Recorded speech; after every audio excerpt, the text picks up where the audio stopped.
As Barbara just said, this is a welcome to the end of the year with the Burning Bowl service.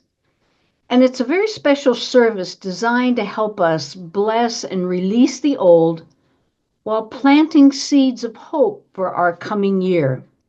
It's probably my most favorite service of the entire calendar year, and one that over the years of my being in Unity has touched me very, very deeply. So I hope that you will fully be present to this ritual. But before we actually begin the ritual, let's talk about how this is a time of reaping a greater understanding of our inner world. Have you ever noticed that the time from Christmas to New Year's, whether it be the week or whatever it is, all of a sudden the world just kind of slows down a little bit. All that frenzy to get to Christmas, Christmas Eve, Christmas Day, the company, the friends, and all of a sudden it just kind of implodes, right? And you're sort of left with the cleaning up and the putting things away and straightening around. But there's also sort of a quietness that comes upon ourselves and our land. And I think it's such a rich time for reflecting. And I really invite you after this service today and throughout the course of the next couple of days before we go into the new year to take some time to really set aside time to just sit. No electronic stuff on, just sit and allow the listenings of spirit to be heard within your heart and in your soul. I think that the year end gives us so many wonderful metaphors that it's hard to pick one. But this year I happened to pick the edge of something. Have you ever gone to an edge? And I'm talking about a really great edge, like the Grand Canyon, for example. Or maybe you've seen pictures or you've gone to pictures of Ireland and to the cliffs of Moher, or the western cliffs, or the western coast, I should say, of the United States, where you walk up to the edge and it is the edge. You are standing on this huge, massive cliff. And you know, that is so symbolic of the new year, isn't it? We've got some choices to make. Now, as we stand there on this cliff that we're calling New Year's, we can look back and regret, oh, I coulda, shoulda, woulda, all of that. We can be stuck in fear. I don't know what to do. I don't know where to go. I don't know how it's going to happen. Or we can step forward in trust and in hope.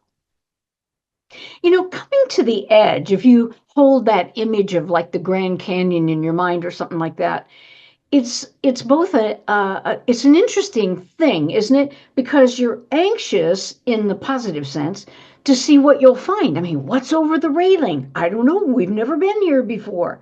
There's a sense of adventure. Wow, look how big it is. Have you ever? And the Grand Canyon is a classic example. You see lots of pictures of the Grand Canyon, but when you go there, you're amazed at how big it is. The picture somehow cannot communicate, even though you're looking at the same width of the picture. It's just not quite the same as standing on the edge.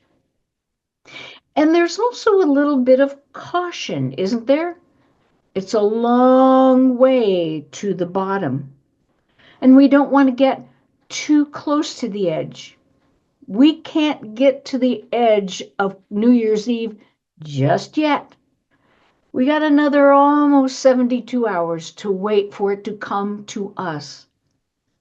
Sadly, far too many people think they can go to the edge. And do you realize that of the 12 deaths that happened this year at the Grand Canyon, they were all attributed to people taking a selfie all the way down to the bottom? It's true. So when we get to the edge, especially if it's something that maybe we took a climb, we took a hike up to Pikes Peak, and now here we are.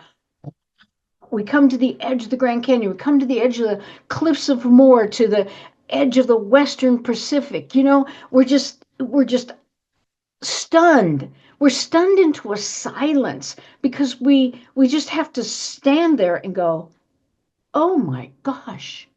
And we don't think of coming into the new year quite that way. And yet, when you stop and think about it, when you wake up at whatever time it is on New Year's Day, you should have that same sort of feeling like, wow, a whole new year. It's like pristine snowfall. Nobody's put a footmark in it yet.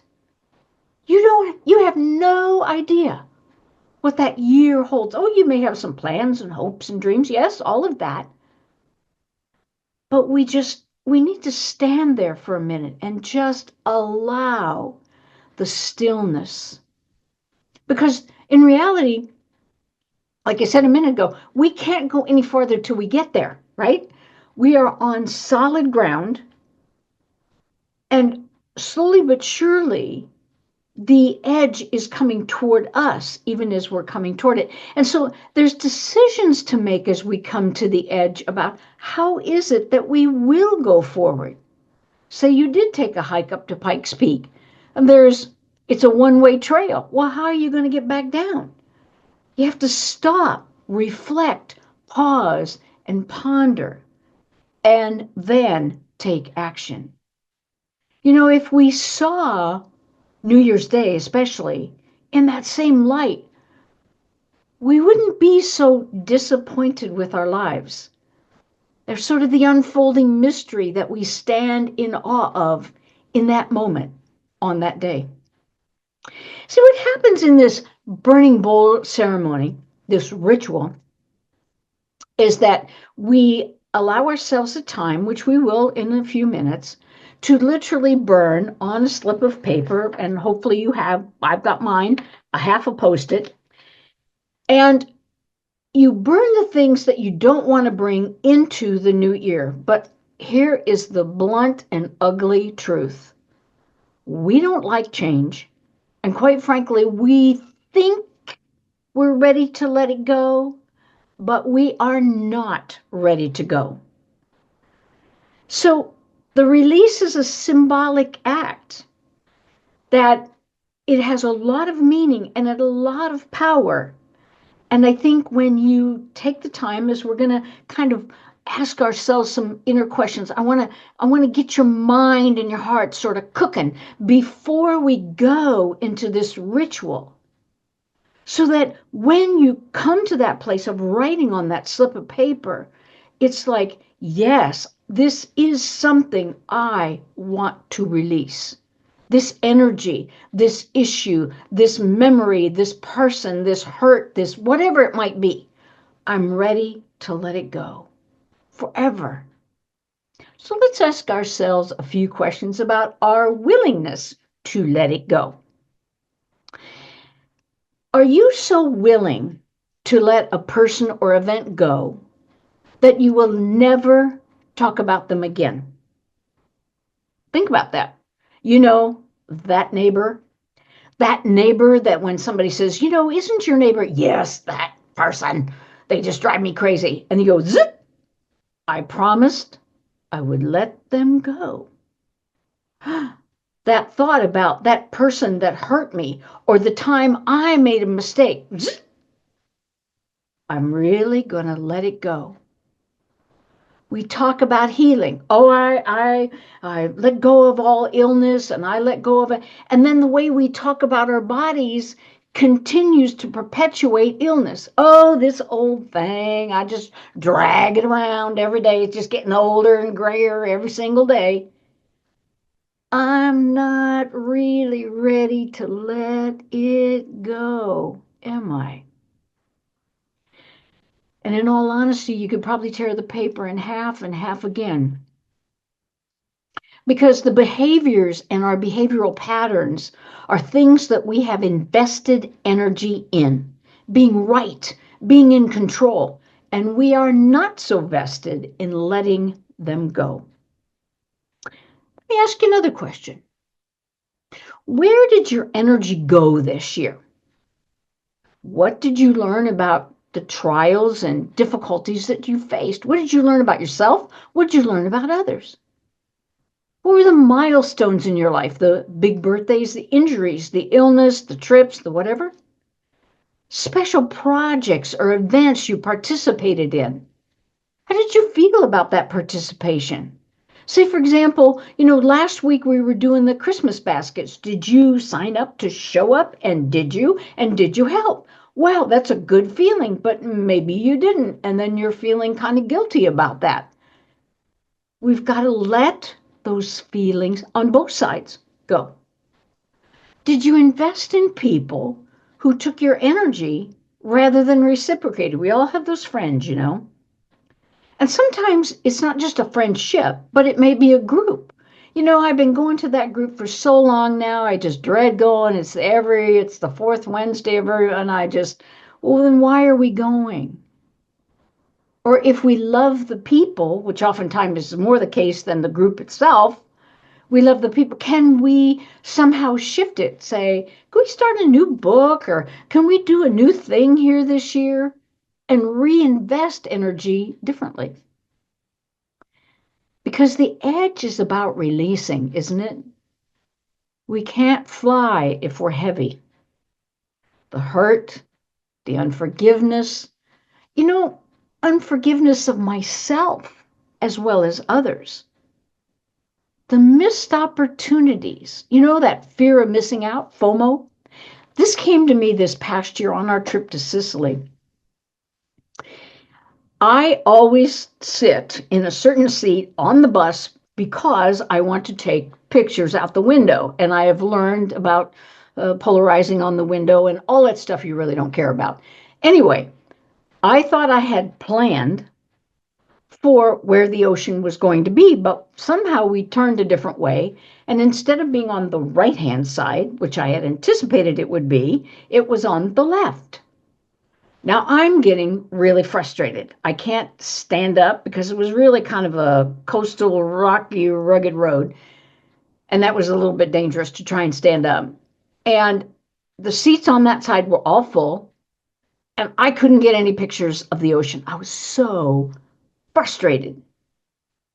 Then one of the guys who was sitting on my side said, I tell you what, you guys, let's just all take pictures because you guys are over on the ocean side and we're over here and we'll just swap pictures. And I sat down on the seat and I thought, wait a minute. Those are your pictures. Those are your interpretations of what has happened. Now, I may take exactly the same picture from the exact same position, but it's not mine, the vision of my creative energy. And then I was able to let it go. That I wasn't missing. What I was missing out on was this side of the road that I wasn't taking any pictures of because I was so obsessed with that side of the road. And how many times have you done that? You're so obsessed with that side of the road, whatever road it is in your life, that you miss out on everything. We're so obsessed about coming into this new year and it's a new start and it's a new thing. But in reality, every day you open your eyes is to engage the infinite mystery and all possibilities again, anew. And yet, I wished I was over there waiting for the new year instead of looking at what's right out my window. Releasing isn't a loss, my friends. It is a freedom. It is a freedom. So, how about some questions on self-reflection? Have I forgiven myself for my mistakes and my shortcomings? Got to work on that one. Have I forgiven my body for aging, for getting a little grayer? Have I dishonored it? Have I discounted it? Need to work on that one. Have I taken life for granted?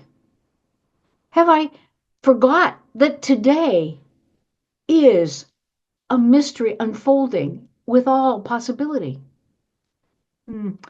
Need to work on that one a little more too. Am I too self-absorbed? Am I too critical and too judgmental? Might have to work on some of those too. And something for me this year has really, it is a struggle for me right now. Is that, remember back in May, my husband and I took my dream trip, was this trip to Europe for a month. And every time I look at the pictures or every time I think about it, it's just like, that was the best. That was the best ever. Well, if it's the best ever, then how am I going to experience the best ever that lies ahead of me? Bruce Springsteen said it's the glory days. They've passed you by, and you're standing there looking back all the time, when in fact, there's a new vista out in front of you. Sometimes it's a lot harder to release than we think. So it gets more complicated, doesn't it? But you see, when you do tap into the things that you truly are willing to let go of, to really do the work, it isn't in one flash moment, right? You have to kind of work at it a little bit. But the good news is you can always tell when you've hit it, because the gift of grace lifts you up and reminds you, oop, you've released, oop, wait a minute, I've released that. Okay. So do not discount the power of what is about to happen. On the second part of our ritual today, we of course do the letter to God.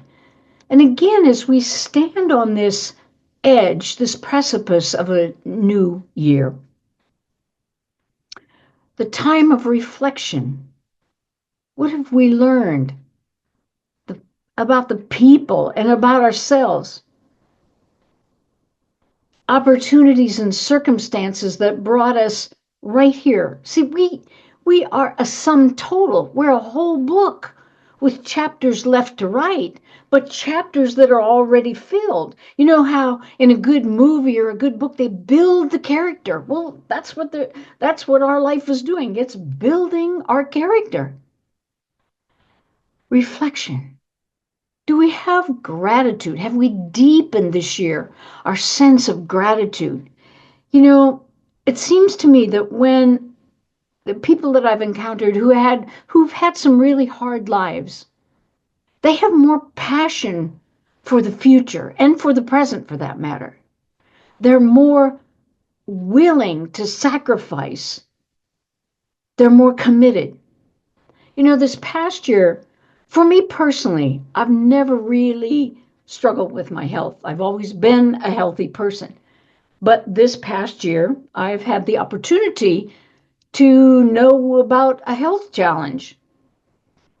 And it's interesting, as I come into this new year, how much more committed I am to my health than I was in the past. How much more clear I'm becoming that, Marianne, you just can't let this thing drift. You really have to be intentional. And then there's that anticipation, the planning that we do. Oh, I have a book already filled with my goals and objectives. They're all color-coded. Oh, God, they're beautiful. And I haven't touched any of them yet. But there's special moments that I'm looking forward to. And we gather our resources, both inner and outer, as we set it down with pen and paper. The edge is about vision, isn't it? How do I see myself now?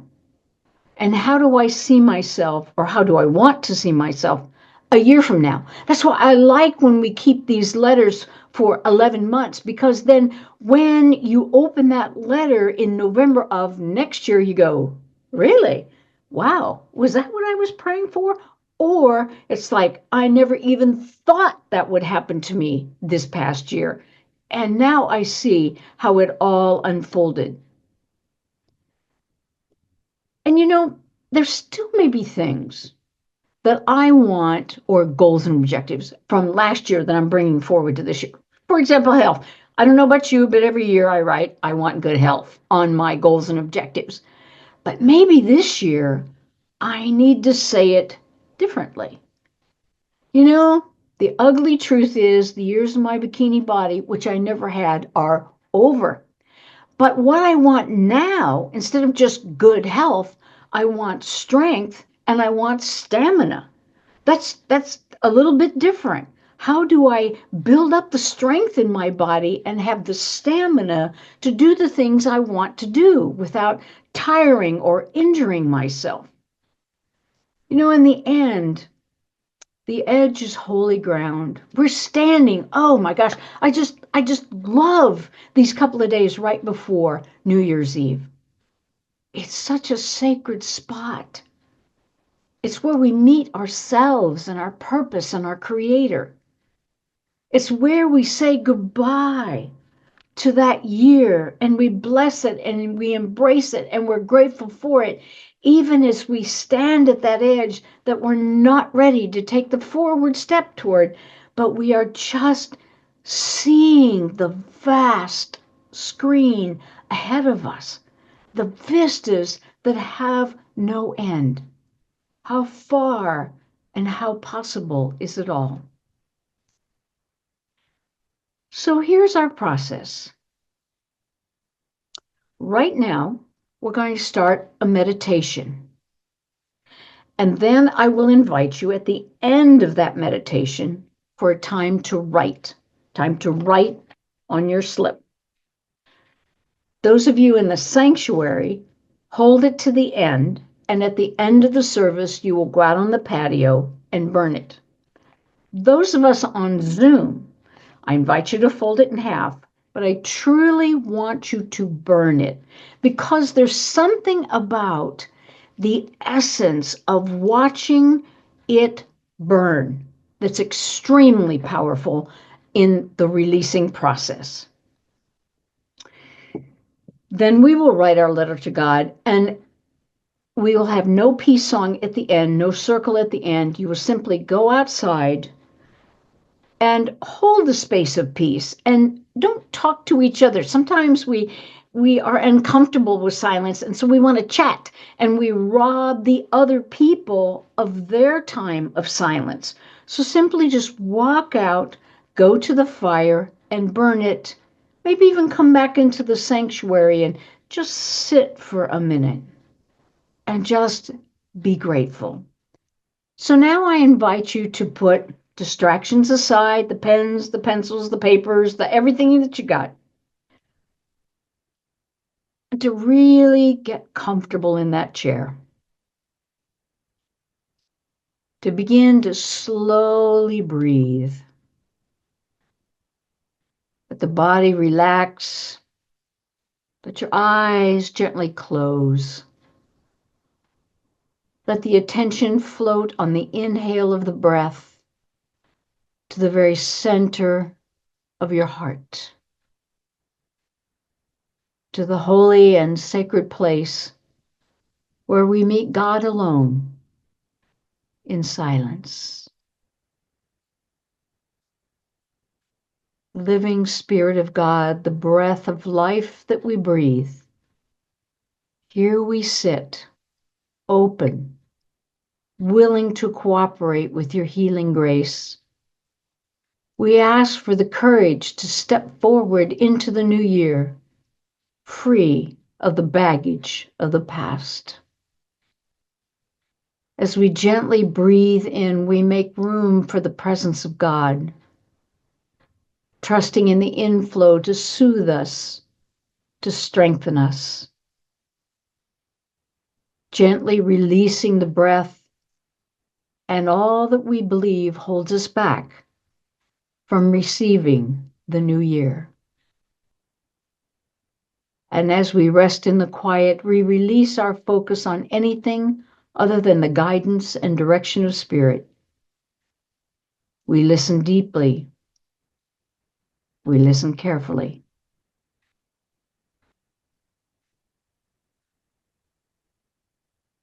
We stand on the edge of release and renewal. We listen in the innermost part of our heart.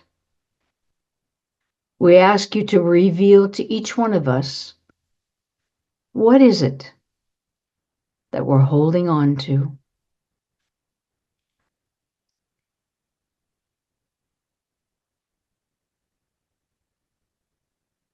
And breathe in a little deeper. Reveal to us, O Holy Mystery. Search us in the innermost depths of our being. You know us even in the places where we don't know ourselves. What pain holds on to us? The expectations of others, the pain we have caused them, the disappointment, the betrayal.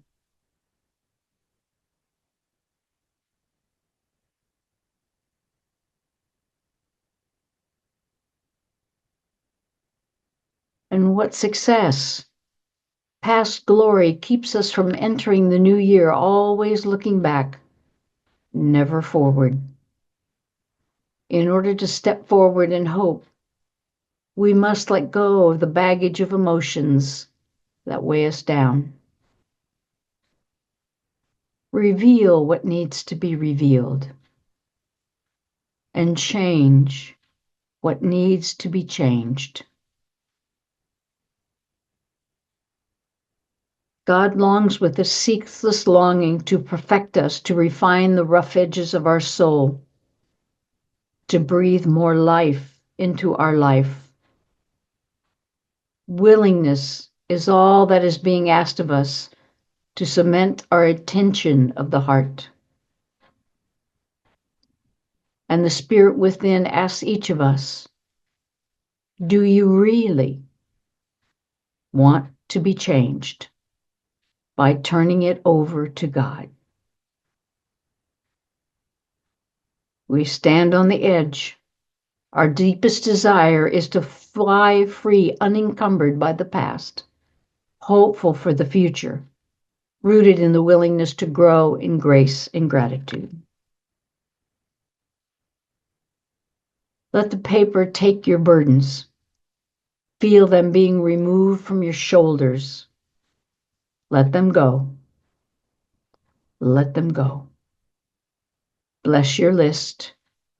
The revelations which have come from this inner work have blessed you with understanding and an awakening of your inner self. And so now I invite you to open your eyes, to quietly write upon your release slip that which has been revealed to be released in order for you to experience a rebirth, to be truly changed at depth.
So fold your paper in half and place it nearby so you can release it into the fire at the end of our service.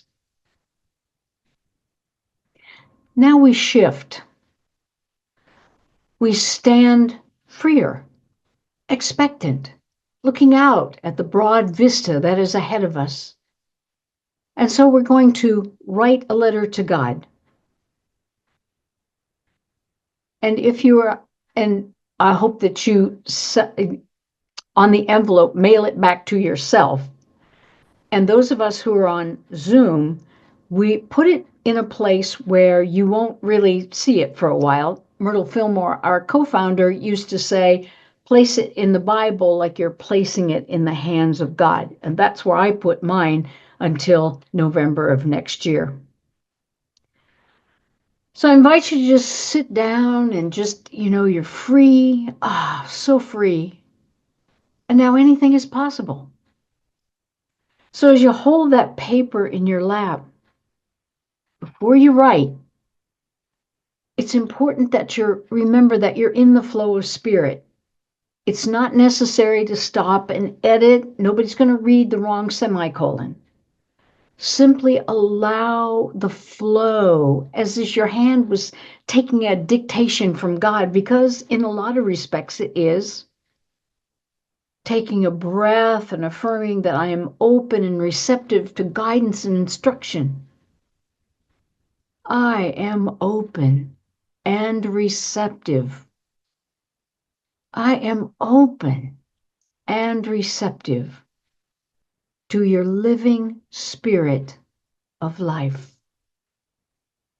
Oh, holy birther, mother of all, today a tiny seed of new life has been planted within our hearts. We trust in its purpose. We are open to its unfolding energy within our being. We are willing to listen to your still, small voice. And so I invite you now to write your listenings. And when you are finished, place your letter in the envelope and seal it, and we will collect them at the end of service.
So you've completed a beautiful, meaningful ritual. And yet you still stand at the edge. You still look out over the vast vista. And I always love to end the Burning Bowl service with a quote from Rainer Marie Rilke, who reminds us that do not seek the answers which cannot be given to you because you would not be able to live them. And the point is to live everything, to live the questions now. Jesus said, let your hearts not be troubled, neither let them be afraid. As we move into this new year, let us be bold and brave. We have come to the edge of a chapter in our lives, and now we are open to turning the page of life's great adventure. In the silence of the moment, I invite you to exit the sanctuary for the Burning Bowl service continuation. For those of us online, I thank you for being with me this afternoon and to hold your gift, to burn your sheet of paper literally, and to know that the new year is upon us as a rich blessing in the fullness of life. Thank you and God bless.